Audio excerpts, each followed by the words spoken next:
મધ્યરાત્રિ જેવો શાંત કોર્ટરૂમ, કઠાગરામાં ઉભેલા 65 લોકોને તેમની દયનીય પરિસ્થિતિ, આના બધાની વચ્ચે પપ્પા પપ્પા કરતા નાના 4 થી 6 વર્ષના બાળકોનું રુદન, સાડીના છેડે આંસુ લૂછતી સ્ત્રીઓ અને પરાણે તેના આંસુ છુપાવતો એક નિરાધાર બાપ.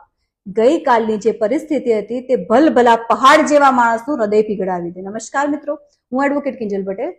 ઉપરોક્ત દ્રશ્ય કોઈ ફિલ્મનું દ્રશ્ય નથી, પરંતુ ગઈકાલના બોટાદના કોર્ટરૂમનું દ્રશ્ય છે, જ્યાં 65 ખેડૂતોને રજૂ કરવામાં આવ્યા હતા કે જે કસ્ટડીમાં હતા. પરંતુ એ 65 ખેડૂતોને ખબર નહીં કોની બીક હતી કે ડરાવવામાં આવ્યા હતા કે પોલીસ દ્વારા આટલો માર મારેલ હોવા છતાં તે લોકો સ્વીકારવા તૈયાર નતા. અને એફઆઈઆરમાં જે કલમો લગાવવામાં આવેલી હતી ને તે કલમો મુજબ તો જે જગ્યાએ રજૂ કરાયા ત્યાં તો તેમને જામીન મળવાની શક્યતા નહીં વચ્ચે, તેથી જામીન માટે તો તે લોકોને સેશન કોર્ટમાં જ જવું પડશે.